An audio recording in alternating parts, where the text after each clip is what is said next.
ఉందా లేదా? నీ దేహం నీదే.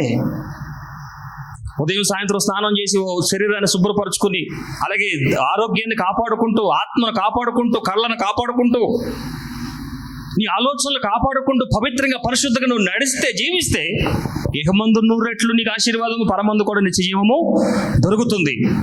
ఇక్కడ విచ్చలవిడిగా బ్రతికేవనుకో, ఇహలోకంలో నానా దిప్పలు పడాల్సిందే, రేపొద్దు నరకంలో కూడా యాతన. మాట్లాడండి, అవునా కాదా? క్రమశిక్షణ కలిగి బ్రతికితే ఇక్కడ ఆశీర్వాదమే, అక్కడ నిత్య జీవమే.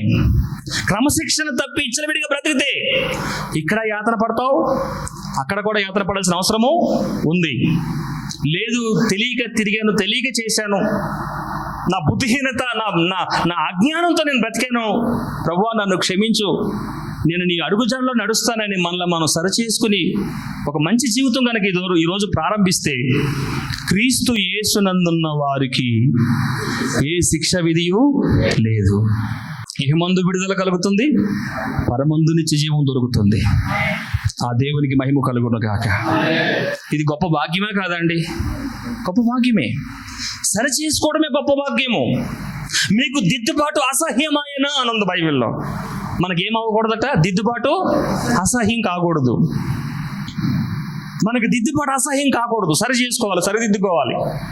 చిన్నప్పటి నుంచి ఎదిగిన కాలాన్ని బట్టి కొన్నిసార్లు తెలియకుండానే మన జీవితంలో కొన్ని అలవాట్లు చేరిపోయి ఉంటాయి, కొన్ని తొందరపాటు మాటలు అలవాటు అయిపోయి ఉంటాయి, కొన్ని చెడు చూపులు అలవాటు అయిపోయి ఉంటాయి, నీకు కొన్ని చెడ్డ ఆలోచనలు నీకు అలవాటు అయిపోయి ఉంటాయి. మార్చుకో, దేవుని నీ హృదయంలో చేర్చుకో. ప్రభువు నిన్ను తన నిత్య జీవంలోకి తీసుకువెళ్తాడు, తన కృపతో నింపుతాడు. నీ పేరుని, నీ పిల్ల తరాలు ఆశీర్వాదకరంగా మారుస్తాడు. ఆశీర్వాదం అనేది నీ ఒక్కడితోనే కాదు, శాపం అనేది నీ ఒక్కడితోనే కాదు, అది పిల్ల తరాలు వెంబడిస్తుంది. నీకు 10 కోట్ల ఆస్తుంటే మీ పిల్లలు పంచుకుంటారా లేదా? మాట్లాడండి, పంచుకుంటారా లేదా? మరి 10 కోట్ల అప్పు ఉంటే ఏమ్మా? నీకు 10 కోట్ల ఆస్తుంటే, పెద్దడా ఇదిగో ఈ 3 కోట్లు నీకు, చిన్నడా ఈ 3 కోట్లు నీకురా, మరి మిగతా 4 కోట్లు ఎవరికి మమ్మీ అని అడగడాడు? అడుగుతాడు, అడగడా? అదే అమ్మ, పెద్దడా 10 కోట్ల అప్పు ఉంది మనకి, ఇదిగో ఈ 3 కోట్లు నువ్వు తీర్చు, ఈ 3 కోట్ల రూపాయలు నువ్వు తీర్చంటే అప్పుడు అంటాడు చిన్నవాడు, మేమెందుకు తీరుస్తాం అంటాడు. అన్నాడా? మరి మీకోసమే కదరా నాన్నగారు అప్పు చేసింది, మేము చేయమన్నామా అనడా అండి? వాడు ఎన్ని గంతులు వేసినా అది ఆడేగా చేయాల్సింది. అప్పైన ఆస్తి అయిన పిల్లలకి, ఆశీర్వాదమైన శాపమైన పిల్లలకి, ఈరోజు విచ్చలవిడి జీవితం జీవించి ఇష్టానుసారంగా బ్రతుకుతున్న నీకు, నీ పిల్లల జీవితం బాగుండాలంటే ఈరోజు నువ్వు సరి చేసుకోవాలి. పిల్లలు మంచి స్కూల్లో చదివించి వారికి మంచి భవిష్యత్తు ఉండాలని కళ్ళ కంటే కాదు, వారికి ఏం సంపాదించాలి? దేవుని కృప సంపాదించాలి. అబ్రహాము తన పిల్లలకి ఏం సంపాదించి పెట్టాడు? కృప సంపాదించాడు. ఆ కృపే యాకోబును కాపాడింది, ఆ కృపే ఇస్సాకును కాపాడింది. వాడు వచ్చి బావి తవ్వుకుంటే బావి నాదని లాక్కున్నాడు. ఇస్సాకు ఏం గొడవ పడలే, ఎవరే నీ దగ్గర బోలంత కృప ఉంది, కావాలి ఇంకా తీసుకొని. ఆడు ఎన్ని బావులు తీసుకుని అన్ని బావులు ఇచ్చేసాడు వాడికి, వెనకాల పడాల. ఎందుకంటే కృపనందున్నాడు, ఎవడ వెనకాల పడాల్సిన అవసరం రాదు. దానికి ఇస్సాకే మనకి హేతువుగా ఉన్నాడు. మోసగాడు లాబాను, ఆరికే చుక్కలు చూపించి వచ్చాడు యాకోబు, కృపనందున్నాడు.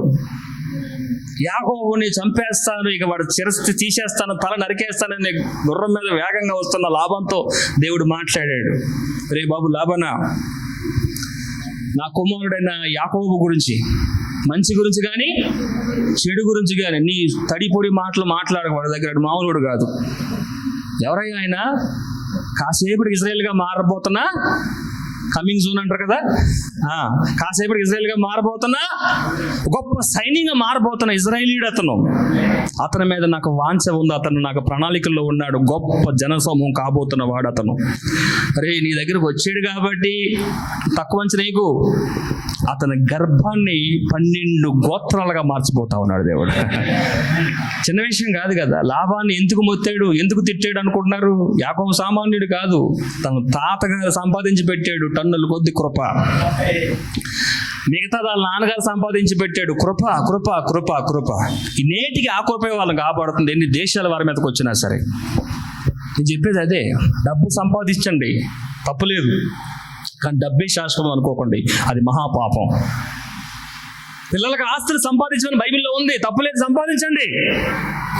చెట్టుకి అనేక కొమ్మలు ఉన్నట్టు అదొక కొమ్మ మాత్రమే, కానీ అది చెట్టు కాదు. పిల్లలకు ఆస్తులు ఇవ్వండి, మంచిదే. మీ ఆస్తులు భాగం ఇవ్వండి, మంచిదే. కానీ అదొక కోణం మాత్రమే. కానీ ఎప్పటికీ తరగంది, ఎప్పటికీ విరగంది, ఎప్పటికీ నాశనం కాంది ఏంటి అంటే దేవుని కృప. నీకు 2 కొడుకులు ఉన్నారా? ఒక్కొక్కడికి వాడు ఎంత తిరిగినా తరగనంత కృప ఇచ్చే యేసునామములో. ఆ కృప ఎలా దొరుకుతుంది? నీ క్రమశిక్షణ కలిగిన జీవితంలోంచి కృప వస్తుంది. దేవునికి నువ్వు భయపడేవాడవైతే కృప కుమ్మరించబడుతుంది. ఎవరైతే అరుణోదయం లేచి ప్రభు సన్నిధిలో ప్రార్థిస్తారో వారు అధికమైన కృప పొందుతారు అంటానికి బైబిల్లో ఎన్నో ఆధారాలు ఉన్నాయి. నీ క్రమశిక్షణ, నీ భక్తి జీవితం, నీ విధేయత, నీ తగ్గింపే దేవుని యొద్ద నుంచి కృప సంపాదించి పెడుతుంది. ఎంతమందికి నా మాటలు అర్థమవుతున్నాయండి? బోరు కొడుతుందా? అర్థమవుతుందమ్మా? దేవుని మాటలు అర్థమవుతున్నాయా? ఇప్పుడు చెప్పండి. యాకోబుని తన తండ్రి ఇస్సాకు కాపాడుకున్నాడా లాబాను చేతిలో నుండి? ఇస్సాకు ఫోన్ చేశారే, నా కొడుకు జోలికి వస్తే తాడు తీస్తాను బెదిరించాడు ఏమన్నా? అసలు యాకోబు ఎక్కడున్నాడు, ఏం చేస్తాడో కూడా ఇస్సాకు తెలియదు. కానీ ఇస్సాకుతో ఏం వెళ్ళింది? యాకోబుతో ఏం వెళ్ళింది? దేవుని కృప వెళ్ళింది. ఆ కృప లాబాను గుర్తుపెట్టాడు. యాకోబు తెలియదు ఇంతకీ పాపం. ఏదో మోసం చేసి వచ్చేసి అనుకుంటున్నాడు, కానీ యాకోబులో ఎంత కృప ఉందో ఎవరో తెలిసిందండి? శకునం చూపించుకుంటే తెలిసింది ఆడికి.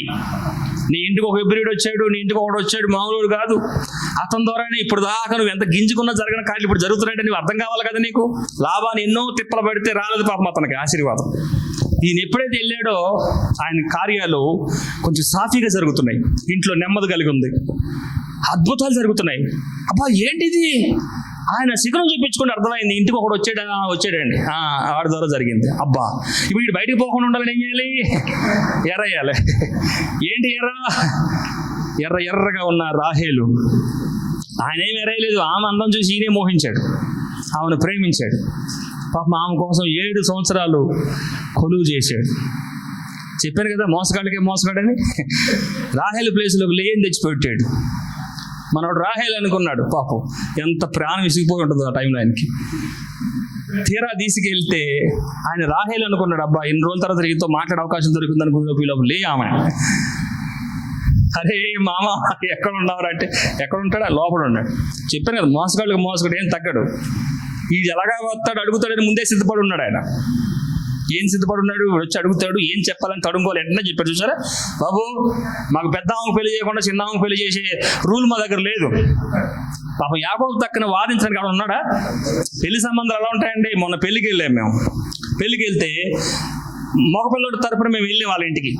ఏదో సామాన్లు ఉంటాయి కదా, ఆడపిల్లలు పట్టుకెళ్తారు కదా, పట్టుకెళ్తే అన్ని చూసి ఇందులో ఒకటి తక్కువ ఎందుకు తేడా గట్టిగా అడుగుతున్నాం అన్నాడు. అయితే ఇది తెచ్చారు, ఏదో జాకెట్ ముక్కలు ఏదో ఉంటాయి బట్టలు చీరలు పట్టుకెళ్తాయి, ఇది ఇంత తక్కువ ఖరీదు తెచ్చారని అడుగుతుంటే మాకు సౌండ్ లేదు. అందులో నేనే పెద్ద. ఏం మాట్లాడుతూ అందరూ ఆడవాళ్ళు ఉన్నారు అక్కడ. ఇక వెళ్ళిన తర్వాత వాళ్ళు కాసేపు గట్టిగా మాట్లాడారు. మేము కాముకున్నాం, సరేనమ్మా తర్వాత మళ్ళీ తెప్పిస్తాలే మాట్లాడదాలంటే, సరే మీరు చెప్తున్నారు కాబట్టి అన్న చెప్పారు, గౌరవించారు, ఓర్చుకున్నారు. ఇక చేసేది ఏముంది, అప్పటికే రాత్రి 11 అయింది. అంటే నేను ఎందుకంటానంటే యాకోబు పక్షంగా కనీసం మాట్లాడేవాడు కూడా లేడు. ఏదో తోడు పెళ్లి కొడుకు అంటారు కదా, అది కూడా లేదు పాపం. ఒక బావ లేడు, బామ్మద్దు లేడు, పెద్ద బాబాయ్ లేడు, చిన్న బాబాయ్ లేడు, అసలు తండ్రి లేడు, తల్లి లేదు. ఒక్కన చేసి మోసం చేశాడు దుర్మార్గుడు కదా. ఎంత మోసం అది. కానీ యాకోబుతో ఏముంది? మీరు మోసం అని మీరు అనుకుంటున్నారు, కానీ బైబిల్ ప్రకారం అదొక ప్రణాళిక. మరి 12 మంది రావాలంటే ఎక్కడైతుంది? కావాల్సిందే. ఆ లేని తనకిచ్చి పెళ్లి చేయటం దేవుని ప్రణాళికలో ఉంది కాబట్టి ఆ ప్రణాళిక నెరవేర్చడానికి ఆయన అక్కడ పంపించాడు. ఆయన చిన్న చిటకాయ చేసి ఇద్దరికి పెళ్లి చేశాడు. మొత్తానికి 12 మంది కుమారులు, ఒక ముద్దుల కూతురు దీన. ఇలా జరిగిందని జీవిత చరిత్ర. మీరు గమనించండి, యాకోబుతో ఏముందో చెప్పండి. చీకట్లో ఒక్కడే పడుకున్నాడు కదా ఆ రాత్రి. దేవదూతలు ఎక్కుటయ్యు ఎంత గింజుకున్నా మీకు దర్శనాలు రావట్లేదు కదా. ఆయనకి అసలు ప్రార్థనే చేయలేదు. ఇల్లు తల కింద రాయోడు తెచ్చుకుని తలకు దిమ్మది పెట్టుకుని పడుకున్నాడు ఆరాంసే. ఎక్కడున్నా ధీరుడుగా అలాగా ఉన్నాడు. ఆయనకి ఏం శివుకులేసి ఇంత లేదు, అలా పడుకున్నాడు వెళ్ళి. రాత్రి అంతా గోలెత్తి ప్రార్థన చేసిన చిన్న దర్శనం రాదు మనకి. ఆయన ప్రార్థన లేదు, ఏం లేదండి. అదే కదా కృప అంటే. చూసింది కూడా మామూలు దర్శనం కాదు, దేవతలు ఎక్కుతున్నాయి దిగుతున్నాయి ఈయన కోసం. మరి ఈయన పెద్ద ఏం ఉద్ధరించేటప్పటికి ఒక సామాన్యుడిగానే ఉన్నాడు, అయినా సరే ప్రణాళికలో ఉన్నాడండి ఆయన. ఆమేన్. కాబట్టి ఈ రోజు నీ పిల్లలు సామాన్యులుగా ఉండొచ్చు, కొంచెం వారు నోడుతూ రాకుండా మాట్లాడకూడదు మాట్లాడవచ్చు, చేయకూడదు పనులు చేయొచ్చు, పిచ్చి పిచ్చి పనులు చేయొచ్చు, కానీ వారి మీద దేవుని ప్రణాళిక ఉందని గుర్తించు. కాబట్టి ఈ రోజు వాళ్ళ ప్రవర్తన చూసి వాళ్ళు అంచనా కట్టకు. దేవుడు వారిని ఎలా చేయబోతాడో ఎవరికి తెలుసు. ఆమేన్ చెప్పండి. దొరికాడు దిక్కుమాలుడికి, పక్కన మాట్లాడి ఎవడు లేడు, వేసేద్దాం తీసేద్దాం అనుకున్నాడు లాభాన్ని. ఏం చేయగలిగాడు? మొత్తం సమృద్ధితో పంపించడం తప్ప. అక్కడ దాకా వెళ్ళినాడు, సైలెంట్ అయిపోయి నీకు వందనాలు బాబు అని చెప్పి పంపించాడు.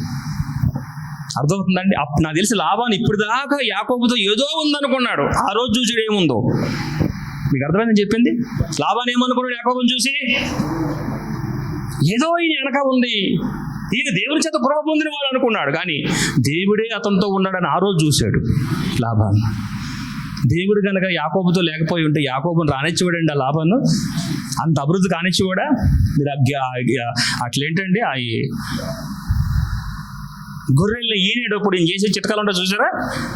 అసలు ఎన్ని చిట్కాలు ఎన్ని చేసినా సరే దేవుడు అతను అభివృద్ధి చేతనే ఉన్నాడు. వీడు ఎంత నాశనం చేయాలనుకున్నాడో దేవుడు అతను అంత అభివృద్ధి చేశాడు. కాబట్టి రేపటి రోజు మీ పిల్లల భవిష్యత్తు ఏదో అయిపోద్దని కలవరపడకండి.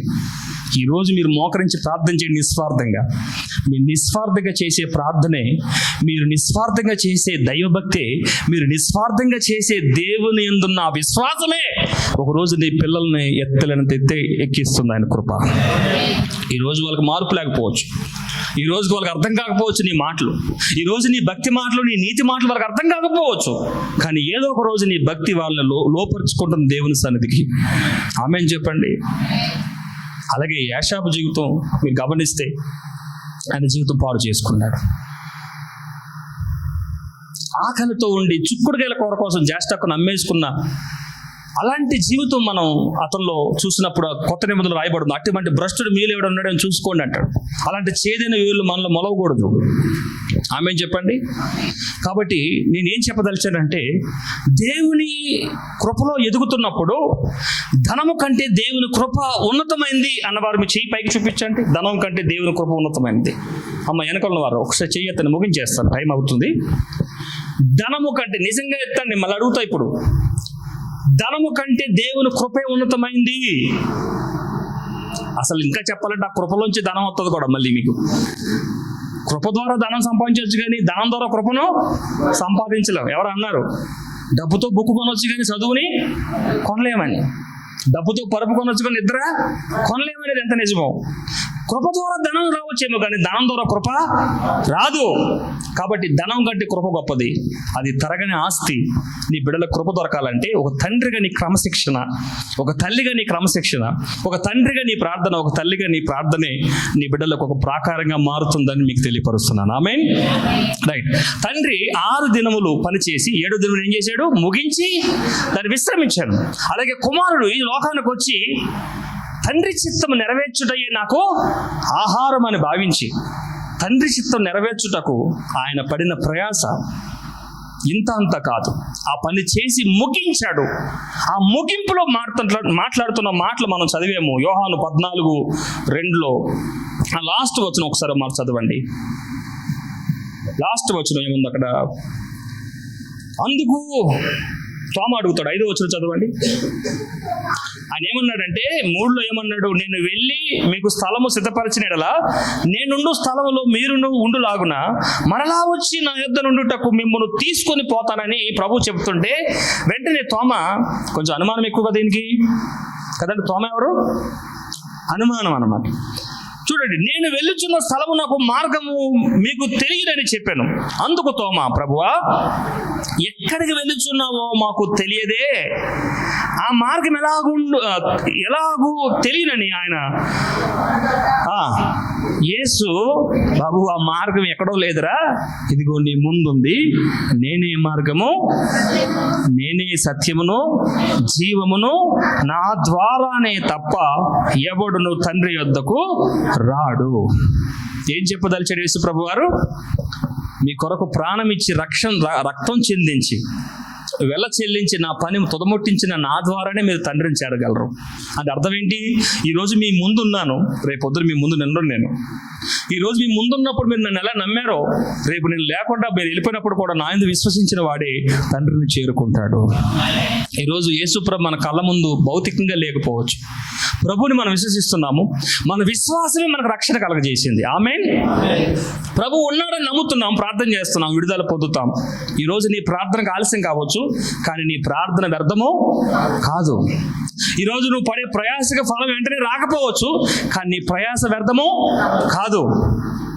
ఈరోజు నీ హృదయ గాయాలు మానకబడపోవచ్చు, కానీ ఎప్పటికీ గాయాలు ఉండవు. దేవుడు దాన్ని మానుస్తాడు. దేవుడు తప్పకుండా నీకు విడుదల కాలము సమీపించి ఉంది. దేవుడు సహాయం చేస్తాడు. అయితే నీ నిరీక్షణ ఎలా ఉండాలంటే, నేను నమ్మిన దేవుడు సజీవుడైన దేవుడు అని నువ్వు నమ్మాలి. ఏమి నమ్మాలి? ఏ దేవుడైనా? గట్టిగా చెప్పండి. సజీవుడు అంటే అర్థం ఏంటి?